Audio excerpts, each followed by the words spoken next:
Okay, guys, this is Mongolian Mindset, and today we're interviewing another member of the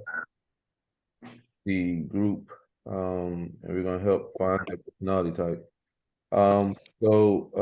What we do here is you answer questions, and we'll try to figure out the best fit off what we're seeing here. Um, and you're able to do whatever you need to with that. If you agree, you agree. If you disagree, you disagree. But ultimately, it's your decision. We can just tell you what we see here. So we'll get into this. Can you introduce yourself?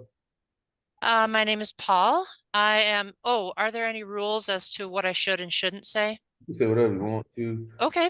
My Uh, name is Paul. I'm a YouTuber, a gamer. Uh, I really like taking walks. And two things that I would say are my biggest strengths and weaknesses are I have a very good memory. Some of my friends say it's a photographic memory, but I'm very, very bad at being open to trying new things. okay. Okay. What do you see yourself in 10 years? I hope I'm doing the same thing that I'm doing right now. I honestly haven't thought that far ahead. The farthest I've thought ahead is December, because I usually do an end of year video. And since that's an annual tradition, it's easier to see. But 10 years, like so many unknown variables could happen, and I have no clue what any of those could be. Um, okay. What is 3 words someone your friends would say about you? Very good memory. Or did you mean three adjectives? 3 adjectives. Okay, responsible, dependable, and loyal.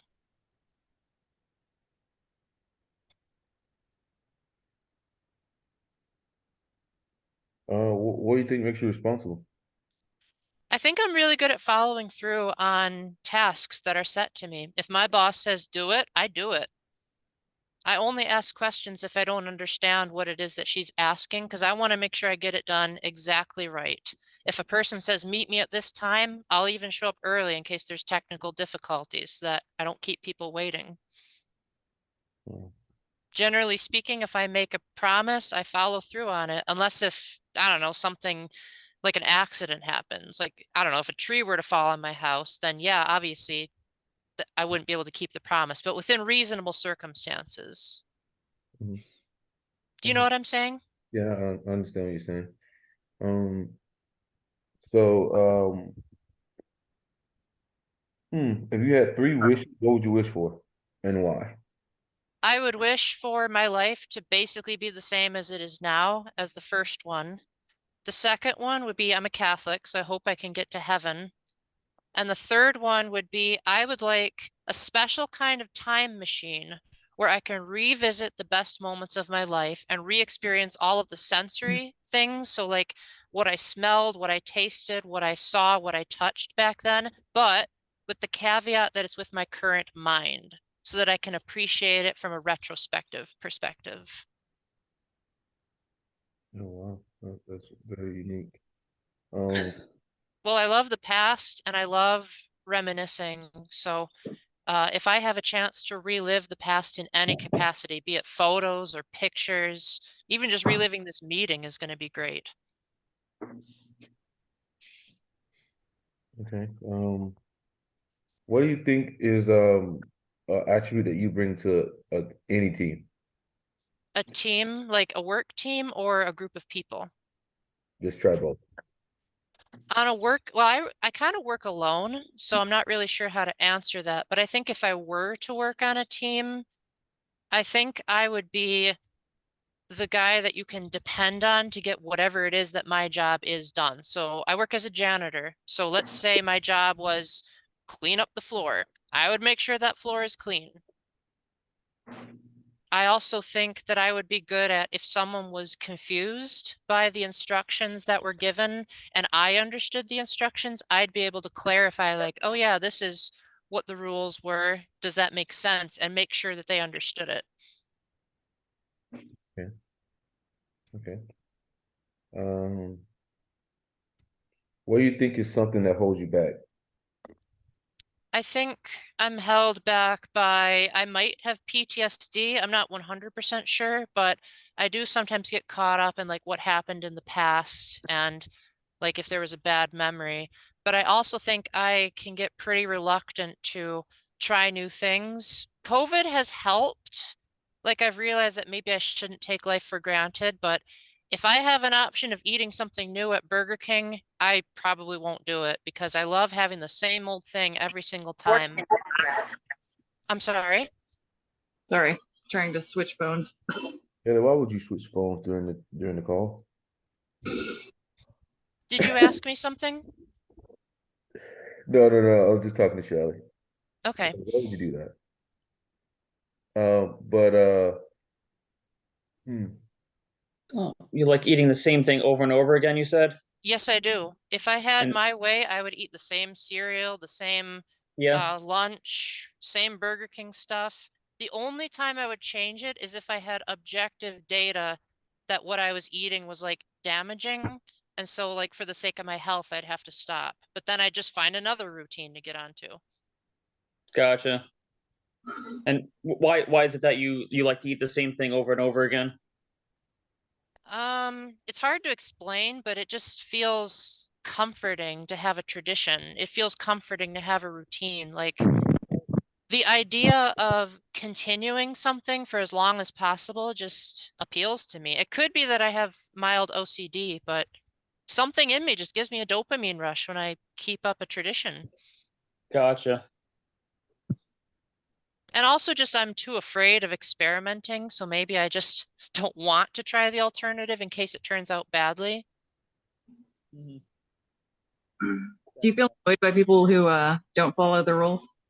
I do get very upset by people that don't follow the rules. I am usually that guy that's like, oh, but you're not following the rules of the road. And usually I can't do anything about it if I'm the passenger. But I just say, like, Mhm. if you have your license, why don't you follow the rules of the road? If you're in any kind of position where you have rules, why don't you follow them? And can you think of like any specific rules off the top of your head that you get annoyed when people don't follow them?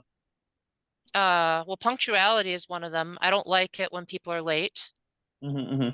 I had a little bit of a panic attack when it turned to 3:01 and the meeting hadn't started because I was like, oh no, I hope they didn't start without me because I was on time. I Gotcha. actually hit the wrong meeting. Oh, Uh, okay. So I was Yeah, in the the phone wrong I use meeting is waiting. sorry. In the wrong meeting waiting for like 5 minutes. And I only noticed when Shelly messaged me and was like, says we're waiting. And I'm like, what? I've been sitting here for 5 minutes. So Well, to be clear, I don't get annoyed if it's outside of the person's control. Like it sounds to me like it was an accident that you kept me waiting, so I wouldn't be mad at that. But if like it was a person being negligent or incompetent, that would bother me. mhm. You asked about the rules, or was that the example you wanted? well, yeah, well, you say you get annoyed when people don't follow the rules. So I was just curious of what examples you could provide of, maybe other than people not being punctual. Another example could probably be like, well, I work as a janitor, so I'm usually the one following the rules, but I suppose I used to chaperone for conferences and stuff like that. They were specifically Catholic conferences, and I would be the leader. And if people were, say, still awake at 11:01 when lights out was at 11, I'd be like, guys, I told you 30 minutes ago that lights out was at 11. Why aren't you listening? I don't And like being mean or raising my voice about it, which is why I prefer to be more of a follower than an actual leader. how old were the people you were chaperoning? They were high school age, and Gotcha. I was in my 20s at the time. Gotcha. So they And probably, I'm sorry, go ahead. no, no, it's okay. No, finish your thought. They probably thought that I was one of them, and I think that might have been the biggest problem because as you Hmm. probably can guess, I look kind of young. Hmm. So maybe Hmm. they thought, what's a fellow high schooler like him doing telling us off? And I didn't have any kind of name badge or any kind of way of distinguishing that I was an adult besides Like my ID. credentials. Yes, at one of the More or less. conferences I went to, I did have credentials, but not at that particular one. Mm-hmm. And if you don't mind, where are you from, or where you located? I don't want to say my exact location, but Well, I'm in the not exactly, but I'm in the mid-east of the US. oh, okay, gotcha. And I don't plan on moving because I like the knowledge of being able to stay in one place. If I have to move, oh well, but I like to know the logistics of where I'm moving. So like, what are the beds going to be like? What are the showers going to be like? What is my routine going to be like? Mm-hmm. So when I moved into this current house, for example, I was told in advance, like, hey, you're going to be moving within 5 years. So I had like 5 years worth of preparation to get used to it. And now that I'm Gotcha. actually in this new house, now that I'm used to it, I can't see myself wanting to move to a new house. And my best friend owns the house I used to live in. And I'm like, how did I live in this old place now that I'm used to this new one? Interesting. So it takes me a long time to adjust to change. Sometimes I've gone over 10 years with the same thing that I do over and over again before I'm finally convinced, yeah, maybe I should change things up. And it usually takes a lot of persuading, and it usually takes like another source to come along and say like, hey, Paul, the rules are saying you're wrong. And I'd be like, oh, you're right. You're right. If the rules say so, I better follow them. Mm-hmm. Yeah, it's interesting what you say about the following the rules. Like, do you feel like this is something that is like innate in you, or something that was instilled in you, or maybe a little bit of both? I'm pretty sure it's an innate ability because even though I was raised Roman Catholic, and so there's a lot of rules within the faith, I also think I'm just a natural rule follower, even if it's outside the faith. Mhm. Like, for example, the rules of the road, that's something I'm pretty particular about.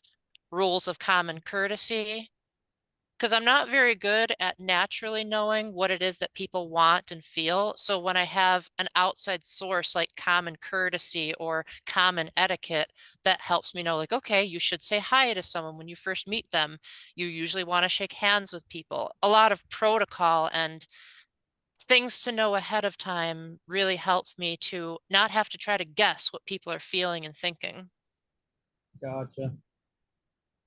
I guess And that makes sense. usually if I am like empathetic or sympathetic, it's usually because I'm in a familiar location and I'm like, oh yeah, I remember that this person was happy by what I said before, so I'll do it again. Mm-hmm. Mm-hmm. Does that make sense? Oh, yeah, no, for sure. No, definitely. That's very interesting because I'm quite a bit different. Yeah, like as far as like I don't have the kind of memory where I can where I recognize those kinds of things easily. Oh, you kind of started getting a bit quieter. Did you turn down your microphone? I think I'm covering the mic, but no, I guess what I'm saying is that I'm in some ways I'm quite a bit different because I don't have as strong a memory. So I understand like the point that you're making, like where you could reference your past experiences and like say like you could recall, oh, like this got a bad reaction or this got a good reaction, and then you could modify like your current behavior, so that you don't do something bad, or you do something that gets a good reaction. Yes. Whereas for me, it's harder to like kind of remember things like that. Like where I feel like I can make maybe like the same kind of social like faux pas or something over and over again. Yeah, I'm just more likely to do it, I think. So So would you say that, like, it's hard for me to imagine how people without a good memory even function in society. Like, how does that even work? um autopilot, I don't know. It's just you're just focused on what's ahead of you, and don't really reference the past so much. Think Oh, it's kind of hard to explain if that's not your perspective. So so like, yeah. oh, I'm sorry. Well, I mean, yes. So, I mean, I guess you have the kind of outlook where you're constantly referencing the past, where I really don't really look at the past, or I don't really value my experiences. I don't think about it, and I really don't want to think about it. Hmm. Yeah. So it's kind of hard to explain if you don't have that perspective. But yeah, I don't spend a whole lot of time thinking about things that I've experienced or places I've been, etc. And I mean, as it is, I really can't even remember much of it anyway. So, um,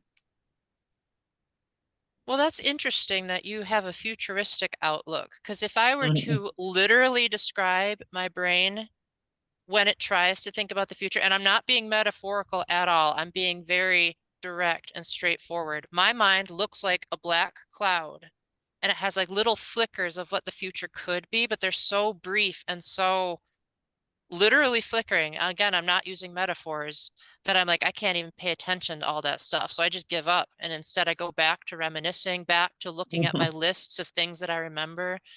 And I say, this has kept me safe, and this will hopefully continue to keep me safe. Oh, pretty cool. Alrighty, man. We're gonna go ahead and tell you what your personality is. I don't think we need to like sit around and beat around the bush and draw it out. So one thing you talked about is being responsible, dependable, and loyal. Those are all SI things. Those are SI things there. And then you talked about like the first thing you talked about being like a YouTuber, a gamer. And I forgot the other things you talked about. Those are like TE things. You always follow things through, always. That's the number one thing you talked about. That's more of a finisher type thing. I love the past.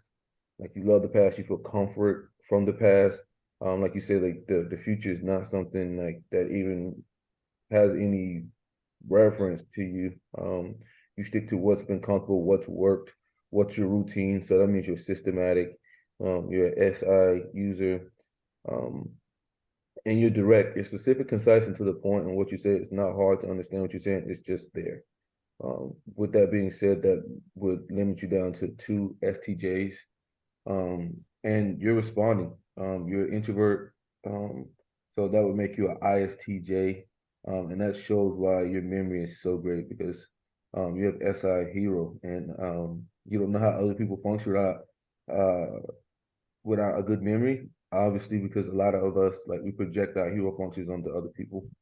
And it's like me, I would say I don't understand how people are not productive. You know, that's one thing. Like you say, you don't understand how people don't have good memories.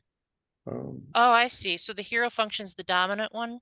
So Okay. it's the number one one. And that's your SI, that's your comfort, making sure things line up with the past. Like you can remember what somebody's expression was, so you continue to do the same thing to get the same reaction. So that's showing that you're able to use SI at a very high level, a very advanced level of SI. As somebody like us, we're very low in SI. I'm the lowest of SI.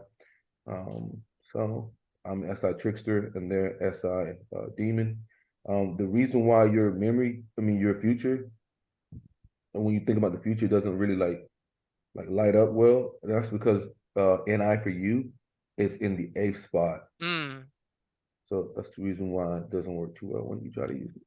Now, can I ask a question about the bottom 4 functions? Sure, you can ask whatever you want. So for the ISTJ and INTJ, the 7th function is extroverted feeling. How does that play out? Because I've always thought, like, I'm not against people's feelings, but I don't always know how to naturally detect them. Is that what's the demonstration of extroverted feeling in that position? Yes, that would be spot on perfect. So But you think I'm sorry. oh, see, the thing about you versus Thomas and Shelley and myself is that you follow the norms, the customary things like that. As opposed to us, we don't really care about those things.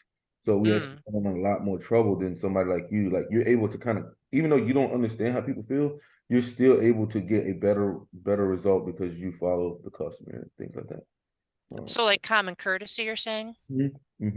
I see. So like So you're saying, I'm sorry. Oh, you go. So you're saying that an ISTJ can be like polite and considerate and all that? Yeah, because they follow the social. Sure.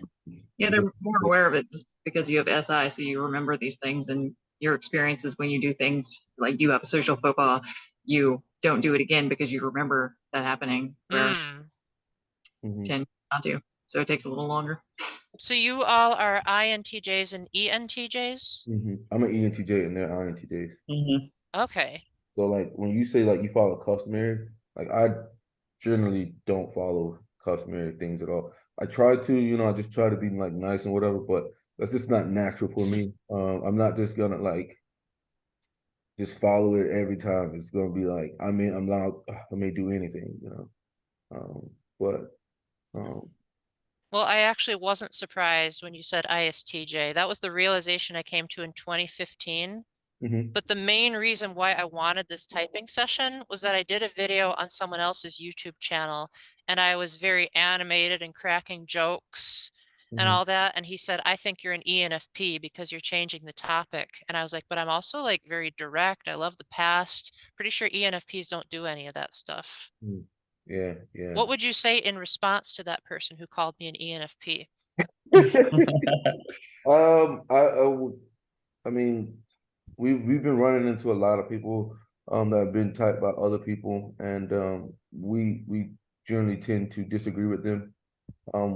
What we do is we take our time, we apply the same system to everyone, and we give our results. And I think it speaks volumes for what we'll be doing, because there's been people that came here that were ESTPs, and they're like, and we're like, no, dude, you're an ENFP. Like, I remember that exact video you're talking about. and then when the guy went and did research, he comes back and he's like, yeah, I'm an ENFP. I was like, yeah, man. Like, I don't think a lot of people have very good typing skills, and that might be because they don't apply a system. And the thing about us is that we are NTs, so we like to follow a system. We like to apply a system to things. And when you go outside our system is what we really don't want to do, unless we're using introverted intuition to solve that. Yeah, introverted intuition is that function that I always have trouble describing to people because I don't really understand it very much. I know it's like very futuristic and goal driven, but as far as describing it to people, I'm like, I think they see patterns and I think they see the big picture, but I don't know how to visualize it very well. So you'd also have a tough time because it's your 8th spot, you know. So also ENFP would be your subconscious, right? Isn't there a term in Myers-Briggs that says that like everyone is like their opposite type in certain moments? Yeah, like I play around with my kids and start acting goofy. I mean, that's ESFP, just subconscious coming out. I mean, it doesn't happen often, but on occasion. I see. So you would tap into that part of yourself that's the extroverted sensing, and you're just like, I'm just going to live in the moment and enjoy myself. And sometimes I have moments where I get really silly and have like the most off the wall goofball jokes. But when I'm not joking, I'm actually very serious and I question things like the multiverse and anything philosophical. But sometimes I pretend to do it just because I want to make people laugh. Does that change your mind about what type you think I am? No, man. You're 100% ISTJ, man. 100%. That makes me so happy to hear that because I've been trying to convince people for so long, and I'm glad I finally have a definite professional answer. Yeah. And I can tell my friends that you guys are like certified and all that. Oh, we're not certified, but we're working on that. What we do, we just follow Linda Barrens' system, and we've had like you've seen like the typings. We just do a lot of them, a lot. Okay. And by doing a lot of them, you acquire a certain skill. A lot of people don't do as many typing sessions or typings as we have, so their skills aren't like where ours are. Like we can pinpoint SI, like you referenced in the past, like the way you do. That's hardcore strong SI, and that's an advanced version of SI, not like we have a basic version of SI, but you have an advanced version. I see. And then on top of that, you are very good with TE as well. Like you said, the only time you change anything is when you reference another source or another source tells you to. So that's a TE kind of mindset. And then you talked I'm about sorry. what other people were thinking when you were chaperoning them. That's also a TE perspective as well. I mean, I made a list over here I could have went down for you, but I think you get my point. And you talked about logistics as well. Logistics is an SJ thing. That's one thing that they go after is logistical knowledge.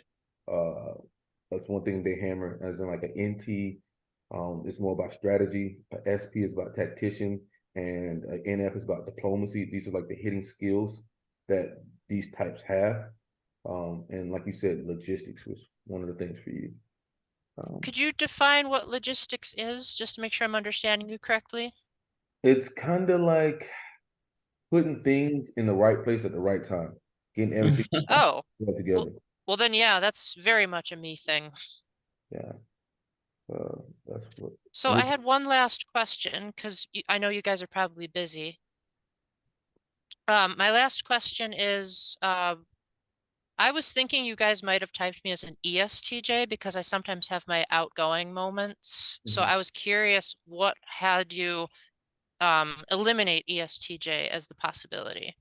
Okay, so the thing about ESTJs is you have to be initiating to be ESTJ or outcome. So if you were looking at the end product of things, then that would have been a case for you being an ESTJ, but you're not looking at the end product of things, and you're not initiating. So with that being those two metrics, you're not hitting, and because you're not hitting those two metrics, we can't conclude that you're an ESTJ. I see. The only thing we can conclude is you're ISTJ because you're responding, you're staying on topic, and you're progression driven. So you're like on a journey. You're about the journey and not the outcome. So when I said that I do end of year videos, that's not an outcome-based approach. That's I wouldn't look at that for an outcome. What I would look at that as is SI, or a systematic approach.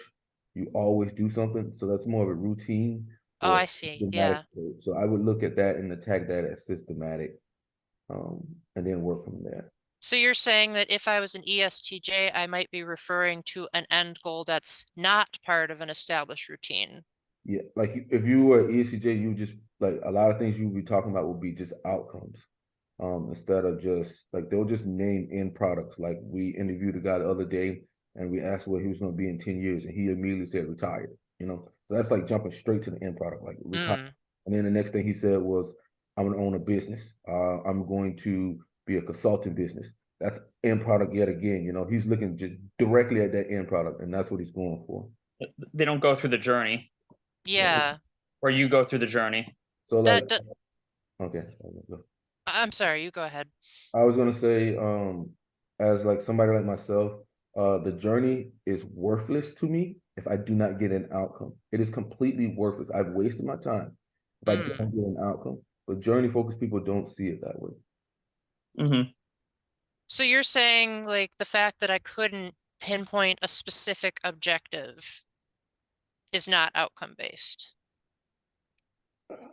It's just like, where are you having a tendency to look at? And outcome people have a tendency to look at the end product or to almost romanticize the end product. And then, well, another thing I could say about it is, like, as far as your interaction style goes, is that ESTJs, they have the direct initiating, like, control, sometimes called control interaction style, where they don't mind being in charge. Like you were talking about chaperoning those kids, and it seemed like, in some ways it wasn't exactly the most comfortable spot for you to be in, because you don't really want to tell people what to do. You don't want to be mean, etc. But where an ESTJ would probably feel more comfortable in that situation, like managing these high schoolers and laying down the law. And they have FE demons, so often they don't give a damn how you feel. They'll disregard your feelings to get an outcome. Like, they don't care. That doesn't sound like me, because I did want to, like, if I reminded them of the rules, I wanted it to be a reminder, like, hey guys, don't forget, but not like what are you doing, you idiots? And if I did ever get to that point, it would always stress me out, because I'd be like, I really don't want to shout, because I've researched all these methods about why raising your voice is ineffective, especially with a Really? high-pitched voice like oh, you haven't heard that? No, I didn't. No, I never heard that. Well, do you have time for me to explain it? Yeah, sure. So, and I don't remember the source because this was a long time ago, but I remember reading a book about anger management tips, and it said that when people get angry, it causes their adrenaline to start rushing. So adrenaline is the force in your body that's used like during an emergency situation, like say a woman has to lift up a truck from the kid. It's meant to be like a last ditch resort, but you're not in a last ditch situation when you're angry. So you're wasting all of that energy and adrenaline. Second, when you're yelling, your voice goes up in pitch. Now, for men in particular, they have a certain type of hearing where if a person's voice is at a certain pitch, they're not able to register what's being said. So therefore, like if a wife, because women typically have higher pitched voices, are shouting at their husband, especially if he's preoccupied, like if he's watching the football game, he's going to literally be able to say, I have no idea what you're talking about, because it didn't register in his brain because it was too high pitched. Interesting. So therefore, it's a more logical approach to keep your voice calm if you're going to tell people what to do. And I think that's why the teenagers responded better to me when I reminded them than when I shouted. But just like you did just go through a progression there when you explained that. You just went from start to finish. Yeah, you went through the steps A, B, C, D, E, like when you're trying to explain that. How would an ISTJ have explained it? Much more quickly. I don't know. Wouldn't have cared about the nuances. Wouldn't have cared about the nuances. Yeah. Your answer is very like nuanced. Yeah, exactly. I see. So I did say I had one last question, but I forgot about the most important one. This is the last question. Do I have permission to post any of this on social media? Sure, man. Sure. Go for it, man. Okay, sounds good. Because my friends, well, one of my friends is super excited to hear this because she's been a big defender of ISTJ this whole time. And I was like, I'm going to get an official typing now. And this will like solidify your claim. So she's going to be so happy to like hear what you guys are saying. Yeah. Well, thank you. Yeah, it was a pleasure. Thank you very much for especially making it free because I'm in quite a financial rut right now. So thank you very much. I mean, just take your time, man. Anything with money, just slow and steady, man. I think ISTJs do really good with money. It's slow and steady, man. Slow and steady. I'm good with money. I just had an unexpected amount of bills that came up this past year. So I couldn't have possibly prepared for that because I didn't see it coming.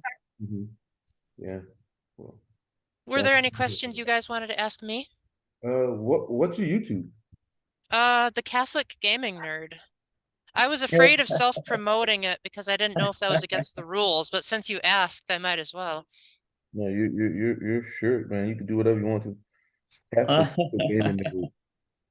I don't only talk about Catholic and gaming because like some of my audience really likes what I have to say about Myers-Briggs, but that was meant to be a secondary thing, but so many people liked it, I started making it regular. But mostly I like doing game reviews. I like doing reminiscings. Like some of the most recent videos I've done are me like reading off Facebook notes that I wrote about the mission trips that I was on. So it's like, this is what happened in 2014. Let me tell you as many details as I can remember. That's so advanced SI there, man. I'm glad you find it refreshing because some people find it annoying. Man, we all got different skills and different tools, and we use them in different ways to get ahead in life. That's all you can do.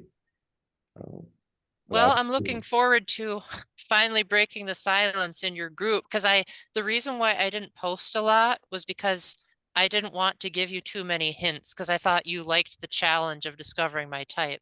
Oh, yeah. Sometimes I can just read someone's post and I can kind of figure out their personality type, so that's a good thing. Well, in that case, I won't keep up any more of your time if you guys have things to do. But thank you very much for taking your time for me. You guys, please subscribe to the Catholic Gaming Nerd. And you don't even know what my channel's about, and you still want to ask people to subscribe? Yeah, man. I'm a very cool guy. And buy the book. Shelly, all right. Shelly, you muted. Shelly, you muted. Why are you muted, Shelly? Because my son was knocking on the door. Any last thing you guys want to say, Thomas, Shelly? No, I don't think so, man. It was a pleasure. Thank you, Paul. You have a great day, man. All right, you guys as well. Bye.